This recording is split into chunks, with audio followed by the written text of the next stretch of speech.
All right, so back to the black shirt. Time to cover a topic that even I struggle with, and I feel like that's what I've been doing a lot lately is dealing with really new issues or new topics, ones that I didn't really know too much about and I had to go do a lot of research on, or ones that I'm still dealing with or still struggling with. You know, it's the discussion, it's the thought process, it's the thought experiments and just the sharing. So, one thing I guess you might be able to notice, I can see the screen, that you can't see my mixer right now, because, and I'm not ready to show you guys, but I have a new mixer. The other one was the Yamaha MG10XU, so now this one is the MG12XU. Mostly just because I wanted the 2 extra channels of compression and all that kind of stuff. It's not too much different. It has a few features that are new to me, but overall it's a mixer. Once you understand, a single channel on a mixer, you can pretty much work your way across most mixers. But anyway, the thing we're actually going to be talking about today is how much of the voiceover industry is who you know versus what you know. Essentially, how much of you getting auditions and you getting work relies more on contacts, friends, and basically working your way into studios and into the industry over skills, sound quality, demos, marketing. Basically, that's the two. And it is a constant phrase. It's a very common phrase, especially when it comes to Hollywood and the performance arts, is that is a good chunk of who you know. And I would say that is very much true. I would say that to make it to a certain point in your career. Now, you can get up to a reasonable place in your career, making money, semi-professional, without having made your way into circles of contacts. You can get a good ways into going very solo. However, to get to a more professional, we're talking like bigger studios, a lot of the times it's going to come down to who you know. And that it's not necessarily bad news, but it is kind of disappointing, especially if you're someone like me who prefers my career result, be the result of my hard work and my quality and my performance and auditioning. I like doing that because I know where I'm at. I know that, I know there's a bar. I know that, I can keep pushing to get past that bar.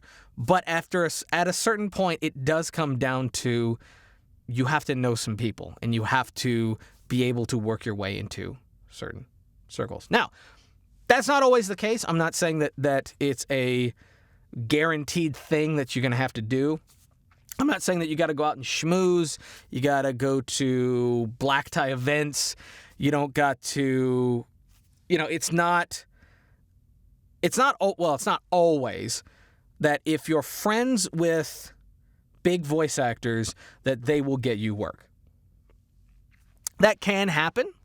It can happen. I'm not going to say that it's not going to happen, but it's not the standard. It's more kind of, it happens every now and then. It's not something to be expected as the majority of opportunities. But to get into certain areas, you are going to have to know people. And it doesn't have to be being super, super close friends with them. Sometimes it can literally just be knowing people on Facebook, knowing people on Twitter, knowing people on Discord, and keeping up with them. One thing that I've been doing lately, and the reason I'm bringing this up is this is something that I have struggled with for a very long time. I'm a very shut-in, introverted kind of guy. I don't go out of my way to go to parties, to meet new people. If someone says happy birthday or they compliment me, I stand there blankly and just kind of like nod. I never know what to say. I'm very awkward in social situations. Now, if I'm there to entertain or perform, I'm much more in my comfort zone. But if it's just one-on-one, I'm very, introverted. I don't like it. I'm very uncomfortable. But it is something that I do need to get past, because there's probably going to be a lot of situations where there's going to be a studio, or there's going to be other voice actors who are the directors, producers, writers, what have you, that are going to want to work with people they can trust and communicate well with. And a lot of times it's going to be people that they have built a friendship or at least some kind of work relationship with. And especially when they can't do huge cattle calls online and then just have thousands of auditions coming in. Funimation is a great example. They can't always do huge auditions for every single time they do an anime. Because they do a lot of animes. They do a lot of dubbing. They do, there's always a new character coming in. There's always a new episode. There's always a new show. There's always a new something. And they can't do that every single time. It would be incredibly daunting. Now, every now and then, they will host auditions for special roles or special characters that the average or the usual roster can't really do or isn't available for, what have you, and then they will do auditions for these roles, but they'll normally have it in a very small circle of auditions. It's not normally just posted online. It can be sometimes, but don't expect it to be. And the reason is because they need a rapid turnaround. They need to be able to get this in and out really quickly. And if they're always having to wait for all the auditions to come in, after, let's say they give it a 2-week period to get all these auditions in, they could be wasting a whole bunch of time, as opposed to getting a handful of friends, having them audition, in 48 hours, choosing amongst them, and then going forward from there. That's normally what happens in a lot of these very fast-paced industry areas like anime dubbing. Now, sometimes if it's, a video game or a cartoon that's still in development, they can do a lot more open calls. They can do a lot more posting casting calls. Because if it's still in development, or if it's, a smaller role that isn't needed right now, but will be needed by a certain period by the time it's not going to take very long to record. It's a small character, off to the side that they have plenty of time before the game comes out to throw that voice in and they'll be done, as opposed to like one of the main characters, which is a lot of dialogue that they kind of like to have, done very early on. Then totally, whatever. But if it's going to be something where the animation is already made and established, like anime, they're not going to just do open casting calls most of the time. I have seen it every now and then. I have seen some postings every now and then, but normally it's something for something very specific. And I normally don't fall in that category. It's normally like, yeah, we're looking for, 6-year-old girls who do voiceover that also have a very strong Spanish accent and are fluent in Spanish, but also bilingual. I see that a lot because that is something that the studios don't normally have someone for every single possible nuanced position. And so when it's very specialty, they will often do a lot more casting call like that. And which is probably beneficial for people that are in like the LGBTQ community, because that is something I'm seeing a lot of auditions for. And it's not every studio has every single type of person, every single type of, role to fill. And they're now trying to fill them with people that fit those actual characters, fit those actual personalities, fit those actual roles, what have you. But it's very rare to actually see huge, wide open casting calls for every single production, every single studio, every single role. So it comes down to, it is a sea of talented people out there. It is an endless sea of talented people. And they can't do open casting call for every single role. And they're sure that the talented people are out there, but they're not just going to open themselves up, because not only will you get some good voice actors coming in, you'll get a lot of garbage, unfortunately.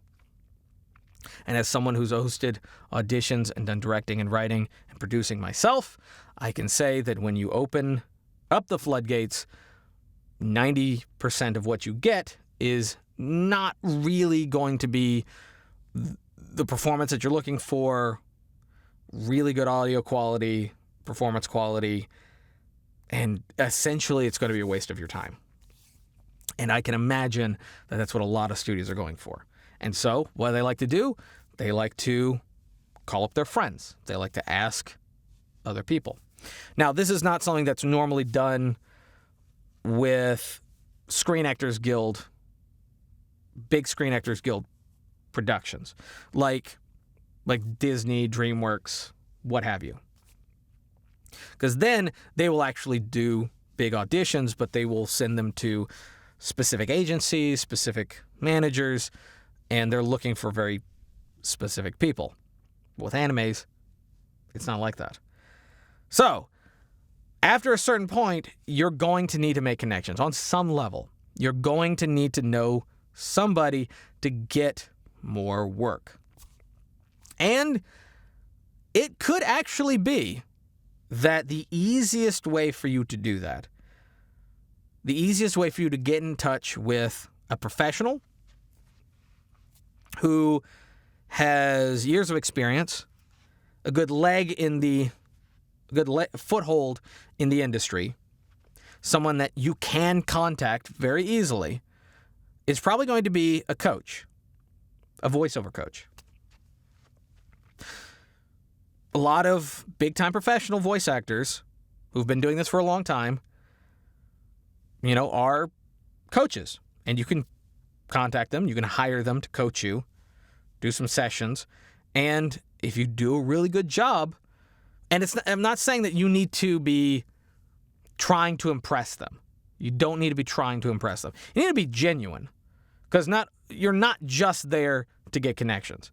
It's something that can happen. It is possible. But ultimately, you're hiring a coach so that you can improve yourself. That is the main goal, to improve yourself. So you need to be genuine. You need to be real. If you're having difficulties, issues, struggling, questions, whatever, put it all on the line. The more honest, the more genuine you are, the more they're going to be able to help you. Also, you being genuine and honest and sincere, even if it's, you're embarrassing yourself by not knowing certain basics, the fact that you're honest is actually a lot more valuable than you trying to impress them. There's tons of people that can do really good performances, but like I said earlier, the contacts you want to make are not just people, they're not just going to want someone who can do a really good job. They're not just looking for just an actor. They want someone that they can work well with, someone that can take instructions, take directions, gives feedback, is very honest, just pleasant to work with all around. And that's also the same kind of thing that you would want when contacting a coach and working with a coach. And it is possible that after all this is said and done, that could be a really good contact for you. That person, that coach could be a very good contact for you. Now, do not expect them to get you work. I'm not saying that. I'm not saying that after you do hours of coaching and, they produce your demo that you should expect them to go and find you work. They're not your manager now. But it is now someone that knows you really well. Keep in contact with them. Maybe continuously do coaching as the years go on. Don't just, once you got your demo, you're done. You don't need to talk to them anymore. No, come back. Ask some questions. Help, see if they can help you build your career. And lots of professionals are more than happy to do that as long as it's not a waste of their time. As long as you're sincere, as long as they know that you're getting this, it's actually getting through your thick skull, because we're all very, very thick. We don't take directions very well, especially when we're used to being completely isolated and alone. Sometimes it takes a while, but you got to make contacts. Get on Twitter. I know, I hate Twitter, and there's a lot of people that I know that hate Twitter. And Facebook is the same thing. It's that it's just a festering, it's a sore on just social media sore, but it's a great way to make contacts. There's tons of people that I have befriended or I'm following on Twitter that I see they post auditions. They share, they're like, hey, this doesn't fit me, but I'm posting this out there. If you think this fits you, go ahead and audition. Or they will share, coaches that they've worked with that are really good. Or, people that have produced demos for them that they thought were well-done demos that were affordable, all that kind of stuff. There's tons of ways of doing that, especially on things like Discord, Twitter, Facebook. So don't hound people. Don't go out of your way and bug people, pester people, but be a little aggressive. It's the thing that I'm trying to work on, is being a little bit more aggressive, a little bit more assertive, a little bit more outgoing, especially when it comes to my career. I have to be a little bit more,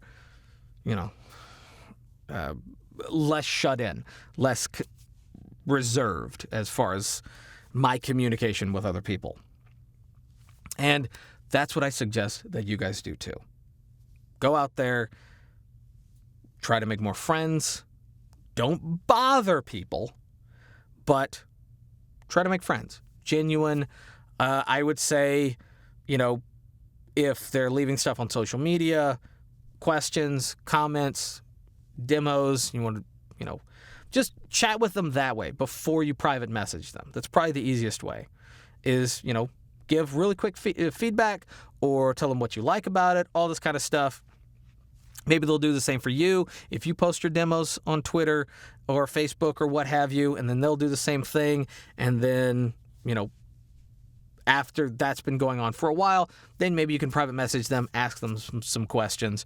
Who knows? Maybe that'll lead to a possible contact that can lead towards career opportunities. So anyway, that's going to be it. It is 4 a.m, and tomorrow I got to go pick someone up from a flight. Someone who's going to be spending the weekend with me is a friend of my brother. He's also kind of a friend of mine. But yeah, so I am done here. Hopefully I can get this video edited. I just finished a whole bunch of art projects. I'm caught up on my voiceover. I think it's going to be a good week. So anyway, thank you guys for watching. If you liked the video, give it a thumbs up. If you didn't, give it a thumbs down. Totally fine, but you have to say why if you leave a thumbs down. Otherwise, it doesn't count. It's illegitimate. So sorry. Those are the rules. Yeah, and leave a message down below. Want to ask me any questions? Totally fine. Or if it's too personal of a question, or if you want specific help, coaching, something like that, the email is doobly-doo, all my social media, doobly-doo, all that kind of stuff. And until next time, peace.